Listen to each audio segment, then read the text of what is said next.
Hello, नमस्कार, जय हिंद। तो सबसे पहले तो आप सभी बच्चों को बहुत बहुत शुभकामनाएं जिनका एफ कैट का रिटन एग्जाम क्लियर हो चुका है।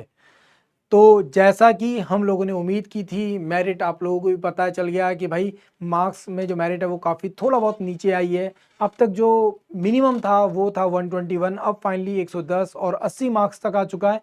बट नेक्स्ट टाइम जब आप एग्जाम देने जाओगे तो आपको ये मेरिट बढ़ी हुई नजर आएगी। अब सबसे पहले बात करते हैं उन बच्चों को लेकर भाई जिनका फाइनली अब एफएसबी होने वाला है, मतलब एयरफोर्स का जो आपका एसएसबी बोर्ड है उसकी बात की जा रही है। उसके सिलेक्शन प्रोसेस को देखा जा रहा है। मेरे सामने वो पूरा का पूरा सिलेक्शन प्रोसेस लिखा हुआ है। समटाइम्स आपको डे 0 देखने को मिलता है, समटाइम्स ये आपको डे 1 में ही सब कुछ होता हुआ नजर आता है, जहां पे आपकी स्क्रीनिंग होती है, OIR टेस्ट और आपका PPDT होता है। फाइनली डे 2 अगर आप लोग सेलेक्ट हो जाते हो, जहां पे आपके सामने टेट वेट SRT साइकोलॉजी के टेस्ट होते हैं। फाइनली आपके ग्रुप टास्क चीटो टास्क आपको देखने को मिलते हैं। एंड फाइनली डे 5 आपका पर्सनल इंटरव्यू या फिर आपकी कॉन्फ्रेंस आपको दोनों एक साथ देखने को मिलते हैं, और कई बार पर्सनल इंटरव्यू आपका पहले भी हो जाता है। इसको लेकर ये मत करना सर ये तो हमारा चौथे दिन हुआ था, तीसरे दिन हुआ था। ये डिपेंड करता है, कई बार ऐसा होता है कि कुछ ग्रुप्स जाते हैं अपने जीटो टास्क के लिए और कुछ ग्रुप अपना क्या कर रहे होते हैं, इंटरव्यू तैयार कर रहे होते हैं। बट हाँ, ये जरूर कंफर्म है कि कॉन्फ्रेंस आपका लास्ट में ही होता है, और जरूरी नहीं है कि हर किसी को 0 डे देखने को मिले। समटाइम्स ये 0 डे एक्चुअल में रिपोर्टिंग डे 1 एक ही हो जाते हैं। वेल, अब फाइनली हम लोग आगे बढ़ते हैं। इन बेसिक चीजों के बारे में आप सब लोग जानते हैं। ये वीडियो खास तौर से उन सभी बच्चों के लिए जो पहली बार एसएसबी के लिए जा रहे हैं, तो उनको समझ में आनी चाहिए भाई आखिर ये पूरा का पूरा प्रोसेस है क्या। तो सबसे पहले हम लोग यहाँ पर बात कर लेते हैं। देखो, आपके जितने भी एसएसबी बोर्ड हैं वो कहाँ पे हैं। एयरफोर्स एसएसबी बोर्ड वो देहरादून, मैसूर, गांधीनगर, वाराणसी एंड गुवाहाटी में आपको देखने को मिलता है। जिस हिसाब से नंबर है ठीक बिल्कुल उसी हिसाब से मैंने यहाँ पे लिखा है 1 AFSB 2 ASB। तो प्लीज इस चीज को आप लोग याद रखिएगा। आपके जो भी एसएसबी बोर्ड्स हैं आप लोग ऑलरेडी सिलेक्ट कर चुके होंगे। अपने समय से प्लीज थोड़ा सा पहले पहुंचिएगा, अपने डॉक्यूमेंट्स को तैयार करके जाइएगा ताकि आपको किसी भी तरह की समस्या वहां पे ना हो। वेल, फाइनली आगे बढ़ते हैं। तो हमारे सामने आती है सबसे इंपॉर्टेंट इंफॉर्मेशन कि सर आखिर इस पूरे के पूरे प्रोसेस का तरीका क्या है। तो सबसे पहले आपको डे 1 देखने को मिल जाता है, जहां पे आपकी स्क्रीनिंग होती है। सिर्फ ये देखा जाता है क्या आपको आने वाले 4-5 दिनों के लिए रोकना है या नहीं रोकना है, क्या आप इस काबिल हैं कि आपको रोका जाए या ना रोका जाए। तो ये एक्चुअल में आपका स्क्रीन इन में पता चल जाता है। अगर आप स्क्रीन इन हो गए तो डेफिनेटली आप आने वाले दिनों में रुकोगे, आपके पास पूरा मौका होगा अपने आप को साबित करने का। अगर आप स्क्रीन इन नहीं हुए तो डेफिनेटली आप ये समझ लीजिए कि अभी आपको अपने ऊपर बहुत ज़्यादा मेहनत करने की ज़रूरत है। ठीक है, हजारों लोगों में आपको आगे आना पड़ेगा, तभी आपके अंदर शायद वो क्वालिटीज डेवलप हो पाएंगी। और उन क्वालिटीज को कैसे डेवलप किया जाता है तो भाई सीधी सिंपल सी बात है, वो भी मैं आपको आगे बताऊंगा। अब इसके लिए आपको अपनी फिटनेस, अपने मेंटली अपने आप को तैयार करना पड़ेगा, फिजिकली अपने आप को तैयार करना पड़ता है हर तरह से। अब अगर आप लोग सेलेक्ट हो जाते हैं डे 1 में तो आपके सामने psychological test, group activities, interviews and finally conference आपको देखने को मिलता है। एंड उसके बाद आप फाइनली अपनी रिकमेंडेशन अपने हाथ में लेकर जाते हैं। अब ये सब चीजें आप कर कैसे पाएंगे, कर तभी पाएंगे जब आपके अंदर ऑफिसर लाइक क्वालिटीज मतलब OLQs आपके अंदर होंगे। अगर आप लोग कभी भी मेरी क्लास में का हिस्सा रहे हैं, पेड बैच का हिस्सा रहे हैं, तो मेरी क्लासेस में हमेशा लास्ट में जो होमवर्क वाला पार्ट होता है उसमें ये इमेज आपको हमेशा लगी हुई दिखती होगी। कारण क्या है, क्योंकि मुझे पता है ये रिटर्न एग्जाम निकालना एक अलग बात है और अपने अंदर ऑफिसर लाइक क्वालिटीज डेवलप करना एक अलग बात है। एक बेहतर, एक अच्छे नागरिक के रूप में भी अगर आप इन क्वालिटीज को देखोगे तो ये बहुत ज़्यादा ज़रूरी हो जाती हैं। ठीक है, और आर्म फोर्सेस की जब बात की जाती है तो आपके पास एक बहुत बड़ी जिम्मेदारी होती है। आपके पीछे कई हजारों लाखों लोग खड़े हैं जो पूरी, मतलब एक तरह से बोला जाए कि पूरे विश्वास के साथ आपके पीछे खड़े हैं कि यार ये पर्सन जब तक खड़ा है तब तक हमें कुछ नहीं होगा। ठीक है, तो यार सोचिए आपके पास कितनी बड़ी रिस्पॉन्सिबिलिटी है। आपको कंधों पे चमकते हुए सितारे या वो स्ट्रिप्स नजर आते होंगे, पर वो सच में एक बहुत बड़ी जिम्मेदारी का एहसास है आपके कंधों पर इन सभी OLQs को आपको अपने अंदर डेवलप करना होगा। अगर कुछ OLQs आपके अंदर कम भी है ना तो उससे फर्क नहीं पड़ता, बाकी के OLQs आपके अंदर होने चाहिए। कुछ कम होंगे ना तो सबको पता है कि ड्यूरिंग ट्रेनिंग आप इनको डेवलप कर लोगे। ट्रेनिंग के इस पूरे के पूरे प्रोसेस में ये सारे OLQs आपके अंदर डेवलप हो सकते हैं, सबको पता है। थोड़ी बहुत कमियां हर किसी में होती हैं। कोई भी 100% परफेक्ट, कोई भी एकदम ऊपर से ऐसा नहीं आया, कोई भी पेट से ऐसा पैदा नहीं हुआ है कि भाई वो ईश्वर का रूप है, एकदम अवतार पैदा हुआ, वो नहीं है। ठीक है, तो प्लीज ये मान के चलो कि हर एक सामान्य व्यक्ति के अंदर इन क्वालिटीज को लाया जा सकता है, अगर वो अपने ऊपर काम करे, साइकोलॉजिकली अपने आप को तैयार करे। ठीक है, अपने रूटीन को डेवलप करे, ठीक है, अपने डिसिप्लिन, अपनी कंसिस्टेंसी के ऊपर काम करे, तो डेफिनेटली ये सारी चीजें की जा सकती हैं। ठीक है, एक बेहतर नागरिक के रूप में हर किसी को तैयार किया जा सकता है।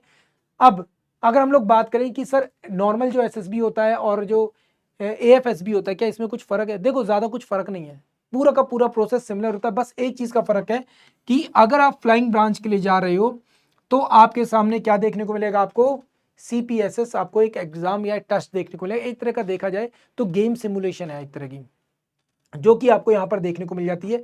डेफिनेटली यहाँ पे आपके लीडरशिप क्वालिटीज, टीम वर्क, आपके ओएलक्यूज देखे जाएंगे। यहाँ पर भी आपके पास वही सारी चीजें देखी जाएंगी, साथ में आपकी टेक्निकल या फ्लाइंग एप्टीट्यूड जो होता है वो भी आपका देखा जाता है। बस इतना सा फर्क है इन दोनों में, और कोई फर्क यहाँ पर आपको देखने को नहीं मिलता। अब हम लोग एक एक करके हर चीज के बारे में बात करते हैं। सबसे पहले बात करते हैं हम लोग डे 1 स्क्रीनिंग टेस्ट को लेकर। किसको लेकर बात करते हैं? डे 1 स्क्रीनिंग टेस्ट को लेकर यहाँ पे हम लोग बात करते हैं। अब डे 1 का जो स्क्रीनिंग टेस्ट है, सबसे पहली चीज तो उसमें आपका एक रीजनिंग का टेस्ट होता है, जिसे हम लोग ऑफिसर इंटेलिजेंस रेटिंग कहते हैं। अगर आप में से कुछ लोगों ने नोटिस किया होगा तो ज्वाइन इंडियन आर्मी की वेबसाइट पर भी एक टेस्ट आपको मिलता है। ऑफिसर वाले सेशन में जाओगे तो वहां पे आपको एक टेस्ट मिल जाता है।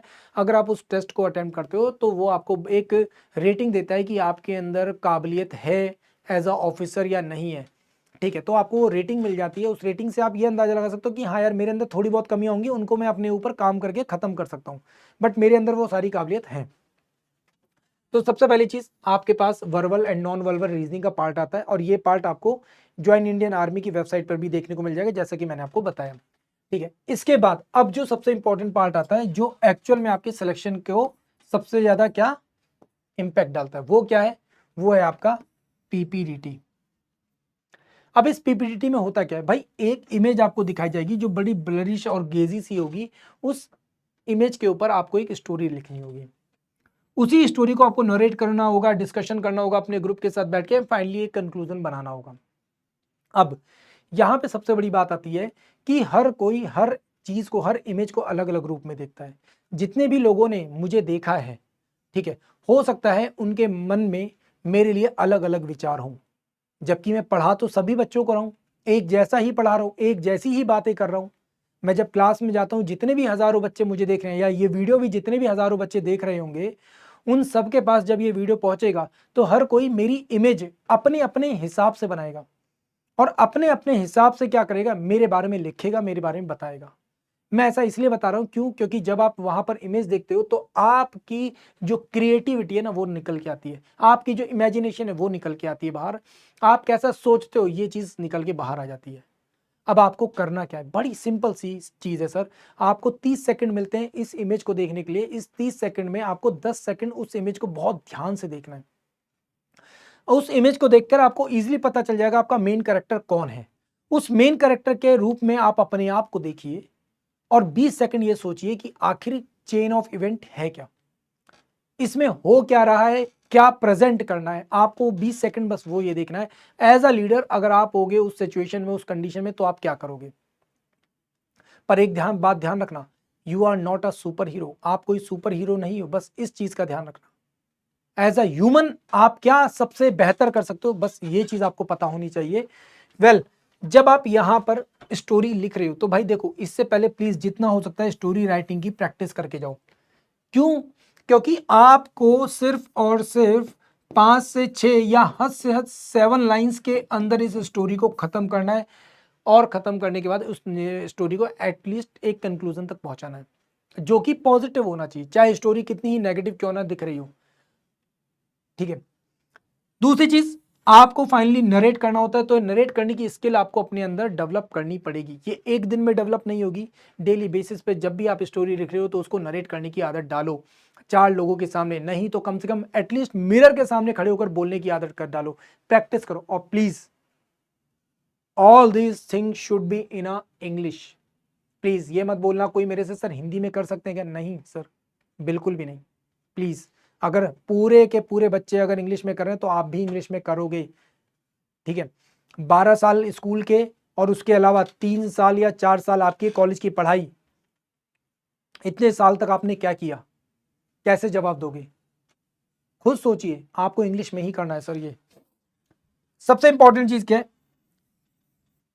Focus on clarity, confidence and team work in GD, आपको ये दिखाना पड़ेगा।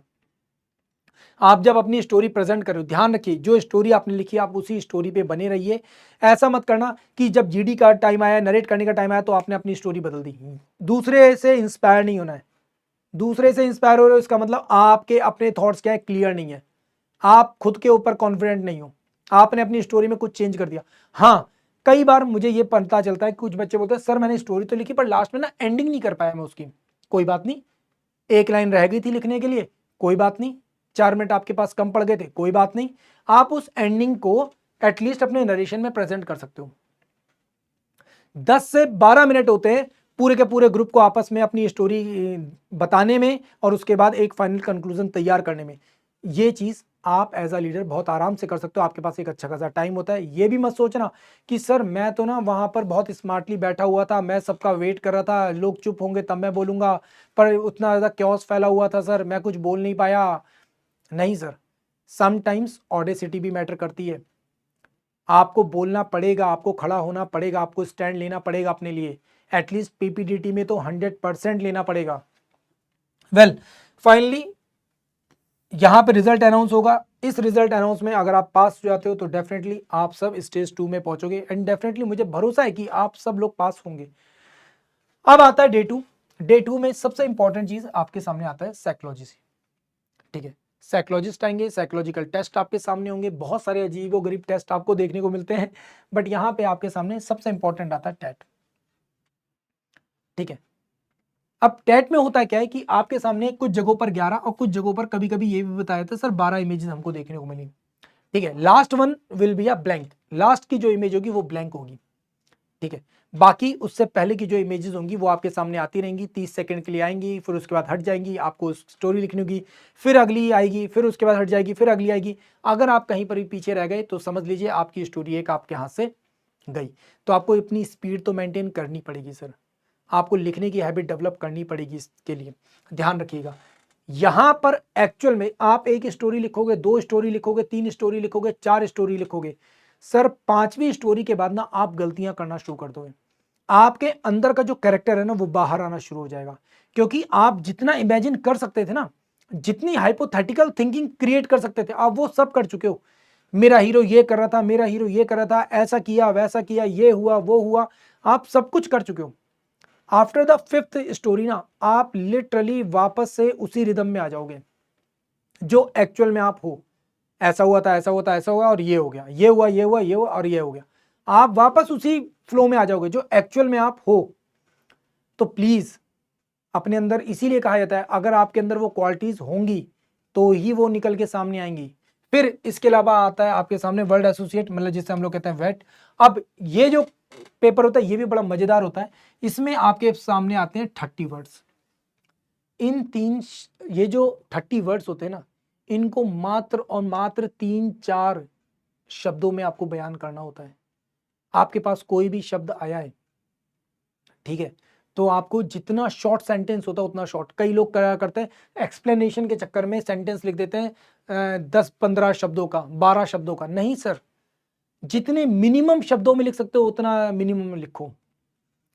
3 से 4-5 शब्द, इससे ज्यादा होना ही नहीं चाहिए, बिल्कुल भी नहीं होना चाहिए, क्योंकि आपके पास टाइम ही नहीं है। आपको शब्द दिखेगा और 15 सेकंड बाद अगला शब्द आ जाएगा। उसी 15 सेकंड में आपको शब्द के बारे में सोचना है और लिखना है। तो ये चीज आपको यहां पे अच्छे से समझ में आनी चाहिए, ठीक है। यहां पर भी आपके अंदर का इंसान बाहर आता है। और देखो, फिर आता है आपके सामने सिचुएशन रिएक्शन, एसआरटी।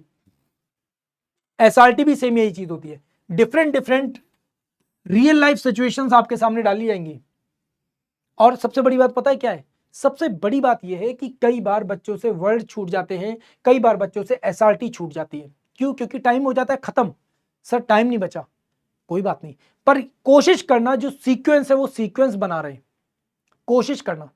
अदरवाइज सीधे सीधे जो साइकोलॉजिस्ट है ना वो ये चीज समझ लेगा, पकड़ लेगा, आप इस वाली प्रॉब्लम से भागने की कोशिश कर रहे हो सर। तो प्लीज अगर आप सीक्वेंस में करो ना तो सीक्वेंस में ही करना, ठीक है। आपने पहले सीक्वेंस से पढ़ना शुरू किया, देखना शुरू किया, बिल्कुल आते चले जाओ 26, 27, 30 तक जितने आप लिख पा रहे हो सीक्वेंस में लिखो। छूट जाएंगे, लास्ट के छूट जाएंगे, साइकोलॉजिस्ट को पता है आपके पास समय नहीं बचा था इसलिए छूट गए, ठीक है। साइकोलॉजिस्ट अच्छे से जानता है समय की कमी की वजह से छूट गए, वरना आप ये भी करते अगर आप ऊपर से सीक्वेंस से करते हुए आ रहे हो। अगर आपने बीच में एक भी छोड़ा, दो भी छोड़ा, कोई भी छोड़ा, तो साइकोलॉजिस्ट समझ जाएगा आप इस एक पर्टिकुलर प्रॉब्लम से भाग रहे हो, ये प्रॉब्लम आपको क्या कर रही है, परेशान कर रही है। तो क्या रियल लाइफ में भी आप प्रॉब्लम से भागोगे? नहीं भाग सकते सर। घर में डकैत आ गए, सबको पकड़ के घर रहे हो गए, तो क्या करोगे? क्या करोगे भाई? सीधी सिंपल सी बात है। सबके जितने भी लोग आपके घर में डकैती करने हैं, सबके पास बंदूकें हैं, ठीक है, आप सबको घेर के खड़े हो गए, क्या कर सकते हो आप? लॉजिकल थिंकिंग है, ठीक है। तो सिंपल सीधी सी बात है, आपको सोचना पड़ेगा, ठीक है, प्रैक्टिस करोगे तभी ये चीज होगी। फिर आता है यहाँ पे फाइनली एसडीटी सेल्फ डिस्क्रिप्शन, जहां पे आपको अपने बारे में बताना होता है, आप अपने आप को कैसे देखते हो। और ये पार्ट बहुत इंपॉर्टेंट होता है क्योंकि इंटरव्यूअर भी इस चीज को देखता है, बहुत अच्छे से देखता है कि आपने क्या लिखा है। आपका पीआईक्यू फॉर्म में वो तो देखेगा ही देखेगा, उसके साथ साथ ये सब चीजें भी देखता है। सेल्फ डिस्क्रिप्शन तो बहुत इंपॉर्टेंट हो जाता है, साइकोलॉजिस्ट के लिए, इंटरव्यूअर दोनों के लिए बहुत इंपॉर्टेंट होता है, ठीक है। आप अपने बारे में कैसे देखते हो खुद को, आपके पेरेंट्स आपके बारे में क्या सोचते हैं, आपको बताना है कि मेरे पेरेंट्स क्या सोचते हैं। अब सोचो, आपने कभी अपने पेरेंट्स के साथ बैठ के बात की, पापा आप मेरे बारे में क्या सोचते हो, मम्मी आप मेरे बारे में क्या सोचते हो? अपने भाई बहनों से कभी पूछा है कि आप अच्छा सोच समझ के बताओ कि आप मेरे बारे में क्या सोचते हो? और ये सब आपको लिखना होता है with in a few lines. आपके फ्रेंड्स आपके बारे में क्या सोचते हैं? अब सोचो, तुम अपने दोस्तों से पूछोगे तो दोस्त क्या कहेंगे तुम्हारे मुंह पर, ठीक है। तुम्हारे टीचर्स तुम्हारे बारे में क्या सोचते हैं? वेल आगे बढ़ते हैं। तो सामने अब साइकोलॉजिकल टेस्ट का एक्चुअल में क्राइटेरिया क्या, रिक्वायरमेंट क्या है? Write a positive practical stories on take. इस चीज का ध्यान रखो, जैसा कि मैंने आपको बताया, आप एक सुपर हीरो नहीं हो, आप कोई मार्वल मूवी या डीसी मूवी से निकल के नहीं आए हो, आप एक आम इंसान हो। कोई भी समस्या आपके सामने आएगी, आप ऐसा नहीं कर सकते कि आप कूद गए आग में और जाकर आपने सबको बचा कर लिया है, नहीं सर। आप यही कर सकते हो, लोगों को उस आग से दूर कर सकते हो।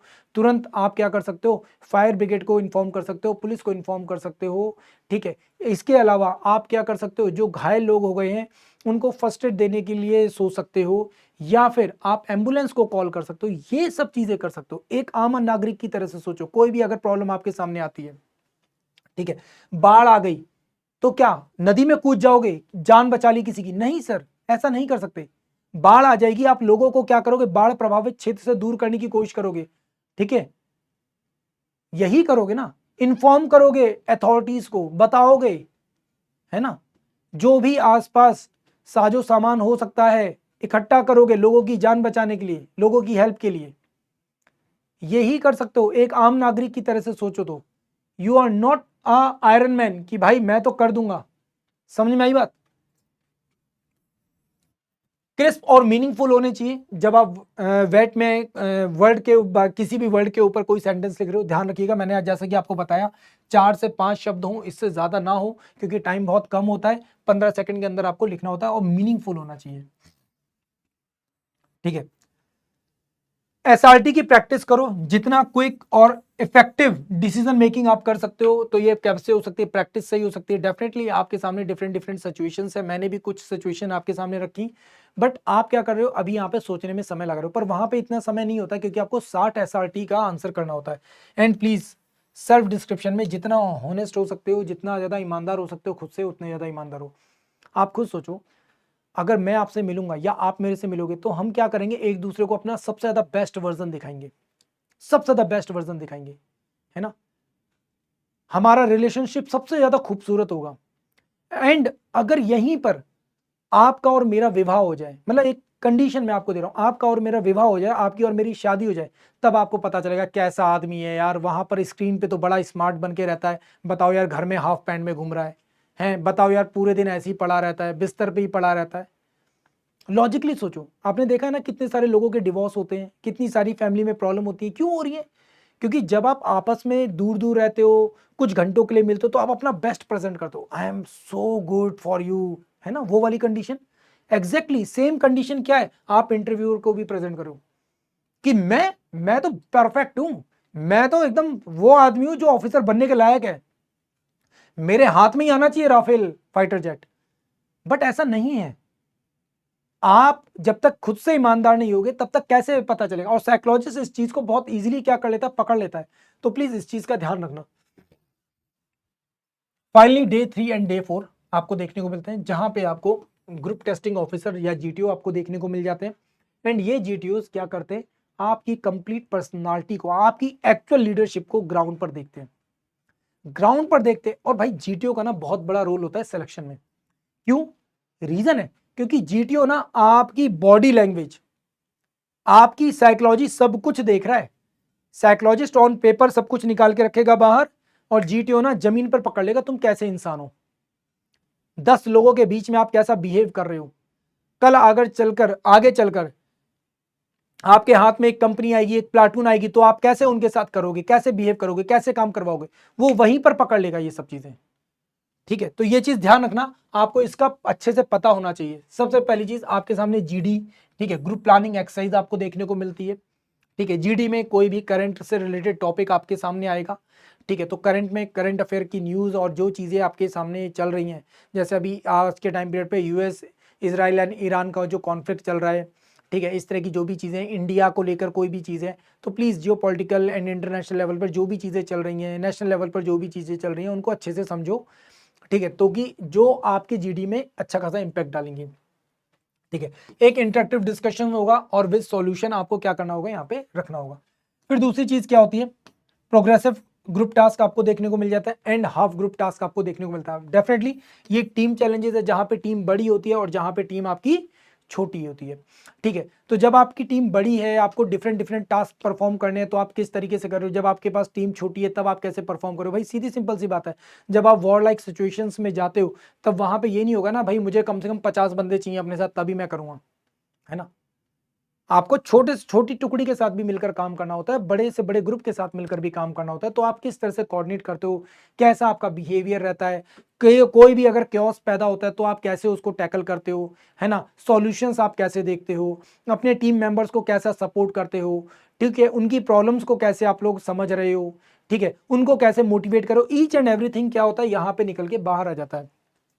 फिर इसके बाद आता है आपका इंडिविजुअल ऑब्स्टिकल वाला पार्ट एंड कमांड टास्क वाला पार्ट। तो एक कमांड दी जाती है, आपको बताना होता है कि भाई क्या क्या आपके गोल्स हैं, कैसे कैसे आप उनको अचीव कर सकते हो, वो सब चीज़ें कमांड टास्क में आती हैं। एंड ऑब्स्टिकल को अगर बात की जाए तो एक इंडिविजुअल ऑब्स्टिकल है, जहाँ पे आप सिंगल क्या कर सकते हो, ऑब्स्टिकल्स को परफॉर्म करते हो।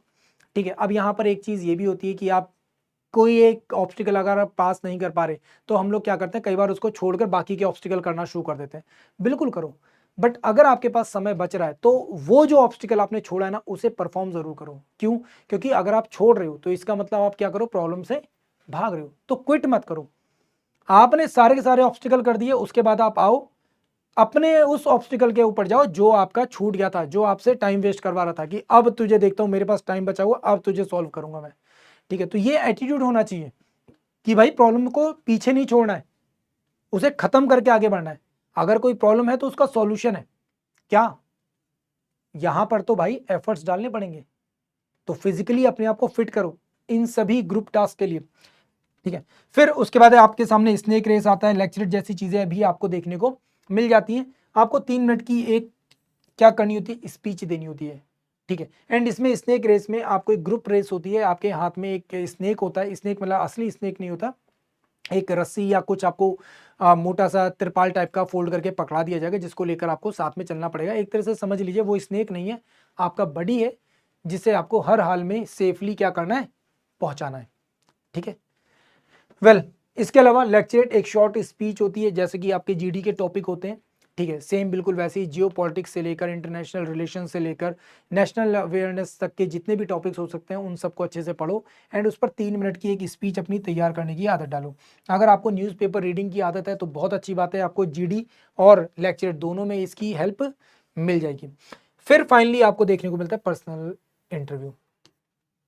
ठीक है, अब यहां पर जो पर्सनल इंटरव्यू होता है, यहां पे मोस्ट सीनियर जो ऑफिसर होगा उस बोर्ड का ना, वो आपके सामने बैठा होगा एंड वो पर्सन अब आपको देख रहा होगा कि आपके ग्रुप टास्क, आपकी साइकोलॉजिस्ट और जो भी सब चीज़ें हैं उसका रिजल्ट उसके पास आ चुका होगा, वो आपका सेल्फ डिस्क्रिप्शन पढ़ चुका होगा, आपका PIQ पढ़ चुका होगा, सब कुछ देख चुका होगा। अब वो ये जानना चाहता है, भाई तुम बताओ कि मैं तुम्हें सेलेक्ट क्यों करूं, तुम्हारे पास ऐसा क्या है कि मैं तुम्हें सेलेक्ट करूं। ठीक है, तो डिफरेंट डिफरेंट चीज़ों के ऊपर डिस्कशन होता है। अब सबसे बड़ी चीज़ क्या होती है, सबसे बड़ी चीज क्या होती है, यहां पे हम लोग आपको बता देते हैं।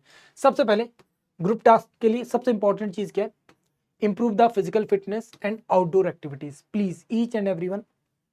ठीक है, show the initiative and cooperation and do not dominate. आप अगर डोमिनेट करोगे तो भाई सामने वाले का जो एक्सपीरियंस है, सामने वाले की जो क्वालिटीज हैं, वो आप दबाने की कोशिश कर रहे हो। कोई भी ऐसा पर्सन जो किसी दूसरे को दबा रहा है ना, समझ लो सर उसके अंदर लीडरशिप क्वालिटी नहीं है। आपको कभी कभी ये भी लगा भाई यार अगर ये अच्छा परफॉर्म कर देगा तो मैं पीछे रह जाऊंगा, जलन वाली जो भाव है भाई, एक अच्छा टीम लीडर वही है जो सबको एक साथ लेकर चले। समझ में आई बात? तो आर्मी में सिपाही से लेकर ऑफिसर तक हर कोई लीडर है सर, हर कोई लीडर है।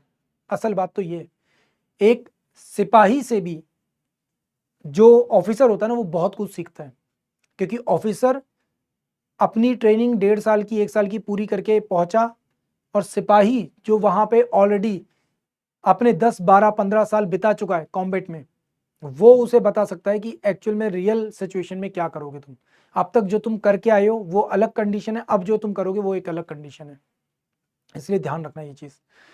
ठीक है, practical group discussions on current affair, ये आपको ध्यान में रखना है कि भाई आप अपने दोस्तों यारों के साथ बैठ के इस तरीके के डिस्कशंस करो। ठीक है, चाय पर चर्चा करो अपने दोस्तों के साथ बैठकर। फिर पर्सनल इंटरव्यूज को लेकर अगर हम लोग यहां पर बात करते हैं, तो be clear about any arm forces topic. भाई आर्म फोर्सेस को लेकर क्या होना चाहिए, आपको प्रॉपरली अवेयर होना चाहिए। ठीक है, कभी भी कोई भी चीज़ अगर आपसे पूछी जाए, कभी भी कुछ भी आपसे कहा जाए, तो प्लीज़ आपको उसके बारे में अच्छे से इन्फॉर्म होना चाहिए। ठीक है, आप पर्सनल डिटेल को अच्छे से समझ लो कि आप जो इन्फॉर्मेशन दे रहे हो क्या वो सही है, किस किस तरीके से अगर आपसे पूछा जा सकता है तो क्या चीज़ें पूछी जा सकती हैं आपकी पर्सनलिटी के बारे में, आपकी पर्सनल लाइफ के बारे में, वो सब चीज़ें आपको पता होनी चाहिए। आपके एकेडमिक, आपकी हॉबीज़, आपके GK से रिलेटेड जो भी टॉपिक्स हैं वो सब। ठीक है, अपने आप को बहुत ज़्यादा कॉन्फिडेंट और काम करने की कोशिश रखना। बहुत ज़्यादा कॉन्फिडेंट मतलब ओवर कॉन्फिडेंट भी नहीं होना है, बट हाँ ये आपको पता होना चाहिए कि आपकी बॉडी लैंग्वेज कैसी होनी चाहिए। आपके सामने इंटरव्यू ऑफिसर बैठा है तो आपको किस तरीके से वो उसके सामने बैठना है। ठीक है, आपकी प्रेजेंटेशन कैसी होनी चाहिए, अगर आप बात कर रहे हो तो क्या करनी है, ये सब चीज़ें आपको अच्छे से समझ में आनी चाहिए। इसके लिए करना क्या है भाई, करने के लिए सबसे पहली चीज़ है प्रैक्टिस करो जितना हो सकता है। अपने दोस्तों यारों के साथ बैठकर एटलीस्ट कुछ नहीं तो एक इंटरव्यू की प्रैक्टिस कर सकते हो। ठीक है, डेफिनेटली हंसी मजाक में चलेगा, बट एटलीस्ट इससे आपकी खुद की प्रैक्टिस शुरू हो जाएगी। ठीक है, तो ये छोटे छोटे इनिशिएटिव्स हैं जो आप ले सकते हो। फाइनली अब आता है डे 5, जहां पे होता है आपका कॉन्फ्रेंस। कॉन्फ्रेंस में आपके बोर्ड के जितने भी ऑफिसर्स हैं वो सब के सब एक जगह पर एक टेबल पर बैठे होंगे। ठीक है, वो सभी एक जगह एक टेबल पर बैठे होंगे एंड सब के सब अपनी अपनी ड्रेसेस में बैठे होंगे, अपनी वर्दी में बैठे होंगे। अब आप उनके सामने एक के बाद एक जाएंगे, आपसे नॉर्मली ये पूछा जाता है, हाँ भाई कैसा लगा आपको, ठीक है, कोई कमी हो तो आप बताओ, ठीक है, कुछ कहना चाहते हो, कोई सजेशन देना चाहते हो, ऐसी बहुत सारी चीज़ें आप लोगों से पूछी जाएंगी एंड आप वहाँ पर बात कर सकते हो। कई बार ये भी होता है कि कुछ क्वेश्चंस आप लोगों से पूछ लिए जाते हैं आपके बारे में, आपकी पर्सनालिटी के बारे में, आपके एक्सपीरियंस को लेकर कुछ भी आपसे पूछा जा सकता है। अब कॉन्फ्रेंस में कोई ज़्यादा लंबा समय लगता नहीं है, कोई भी बच्चा जो होता है उसे 10 से 12 मिनट 15 मिनट का समय लगता है। बुलाया जाता है, 2 4 मिनट 5 मिनट बात की जाती है, उसके बाद बाहर चला जाता है। उसके बाद वो लोग आपस में डिस्कशन करते हैं कि भाई इसको रखा जाए ना रखा जाए, क्या कमियां हैं क्या नहीं है, उन सब चीज़ों के बारे में क्या किया जाता है, सोचा जाता है, समझा जाता है। फाइनली जो भी उस बोर्ड का प्रेसिडेंट है, ठीक है, रिव्यूइंग ऑफिसर है, साइकोलॉजिस्ट है एंड जो अदर एसेसर्स होते हैं वो सब यहाँ पर क्या होते हैं, बैठे होते हैं आप लोगों के सामने। अब क्योंकि हम लोग यहाँ पे बात कर रहे हैं AFSB की, तो प्लीज इस चीज का ध्यान रखना, आपके सामने मैंने अभी शुरुआत में भी बताया था कंप्यूटराइज पायलट सिलेक्शन सिस्टम आपको देखने को मिलेगा। ये सिलेक्शन सिस्टम एक्चुअल में कंप्यूटर पर एक तरह की सिमुलेशन है, एक फाइटर जेट की, एक किसी की। अब एक गेम के जैसा सिस्टम है, आपके सामने जॉयस्टिक होगी, आपके नीचे की तरफ पैडल्स होंगे, उन पैडल्स से, उस जॉयस्टिक से आपको चीज़ों को क्या करना होगा, मैनेज करना होगा, पॉइंटर्स को मैनेज करना होगा, ये एक्चुअल में आपका काम है वहाँ पर, ठीक है। तो यहाँ पर जो टेस्ट होता है वो तो एक्चुअल में ये होगा उनके लिए जो कि एक्चुअल में फ्लाइंग ब्रांच के लिए जा रहे हैं। किसके लिए जा रहे हैं? फ्लाइंग ब्रांच के लिए जा रहे हैं। तो ये चीज़ प्लीज़ आपको अच्छे से पता होनी चाहिए। नॉर्मली जो भी आपका CPSS टेस्ट होता है वो आपका 5th डे या कॉन्फ्रेंस वाले दिन ही आपको देखने को मिलता है। फाइनली आफ्टर द कॉन्फ्रेंस आपका रिजल्ट अनाउंस किया जाता है, आप रिकमेंड हो जाते हो, एंड फाइनली जो रिकमेंडेड कैंडिडेट्स होते हैं उनका यहाँ पे मेडिकल होता है, ठीक है। तो आपको ईच एंड एवरीथिंग यहाँ पे पता चल गई। आई विश कि आपको अब कोई कमी यहाँ पर नहीं नजर आ रही होगी। अगर अभी भी आपको कोई डाउट है, कहीं पर भी किसी तरह का डाउट है, तो प्लीज आप लोग मेरे साथ कनेक्ट कर सकते हैं। आपको कुछ नहीं करना है, आपको सीधे सीधे लिखना है टेलीग्राम पर LOKESH लोकेश सर _PW। मैं आपको मिल जाऊंगा, आपके जो भी डाउट्स होंगे वो मैं सॉल्व कर दूंगा। एंड प्लीज आप लोग भी ये बताइए, क्या आप लोग चाहते हैं कि मैं आप लोगों को SSB के लिए गाइड करूं? क्या आप लोग चाहते हैं कि आप लोगों के लिए SSB पर और वीडियोस बनाए जाएं, आप लोगों को समझाया जाए? मैं आपको लगातार गाइड करता रहूंगा। प्लीज आप लोग अपने सजेशंस यहाँ पे कमेंट सेक्शंस में दे सकते हैं। फिलहाल मुझको दीजिए विदा। Thank you so much. जय हिंद।